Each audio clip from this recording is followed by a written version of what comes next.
Alright, so we're back with the extruder switcher mechanism, and I've been working on different designs. Some of them didn't work, some of them did work. So my most recent design used this rack and pinion system to try and pull the filament up and down and switch the extruder.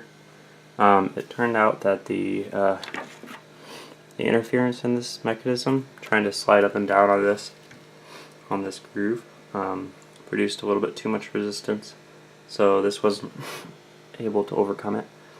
So the mechanism was just skipping instead of actually pulling on it. So I figured,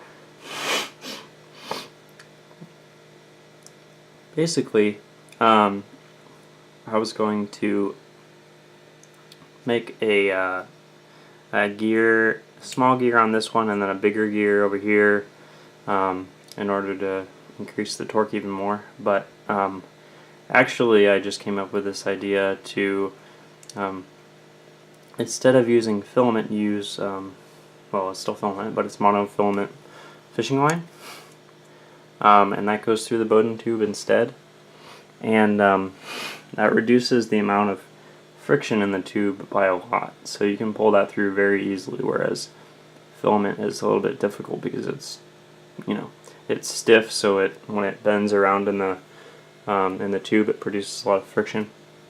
Not super flexible. This stuff is much more flexible. It's thinner, so it doesn't get pressed against the outsides of the tube, etc.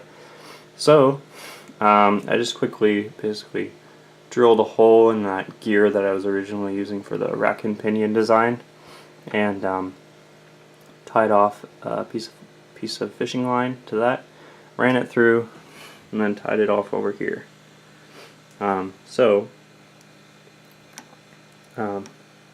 Basically, now it's going to be like this, and the fishing line is right there, and then when you pull up on this, or when you rotate this, it will actually switch that. So you can see that it actually works now. So I'm going to now experiment with how strong the magnets need to be in this wheel. So we want to reduce the amount of resistance as much as possible, because when it's extruding, so it's rotating this way, we don't want it to have too much resistance just to skip. Because then that'll take away from the torque that it needs to actually feed the extruder, or feed the hot end. So right now I'm gonna try and move some of the small magnets in there and see how little I can get away with. But so if you notice, this is only gonna work for pulling, obviously. So like I couldn't go the other direction because I can't push on the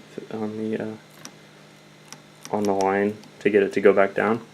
So my solution for that is to run another line through in the same tube, hopefully the same tube. Might need to use two, but I'm expecting it to not be a big deal. So it'll be like a pulley system, so we'll have one more line going around the other way, so it'll go around it'll go around the pulley the other direction, and this will have basically not a pulley, but like an idler wheel on the bottom, so the filament will come back, or go down and then come back around and attach here. So when you pull on the other line, it'll pull it down this way and switch it back. So yeah. Right now you can see there's a bit of spring in the line, so it's just like pulling it back.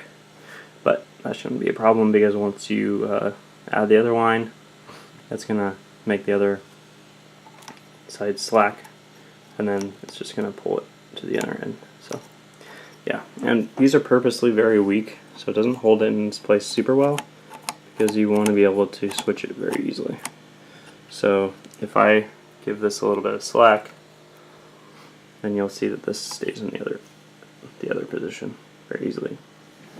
And since the extruder is going back and forth this way, the carriage is going that way, there's no momentum isn't going to make it switch, basically, because it's rotating this way instead of if it was rotating this way.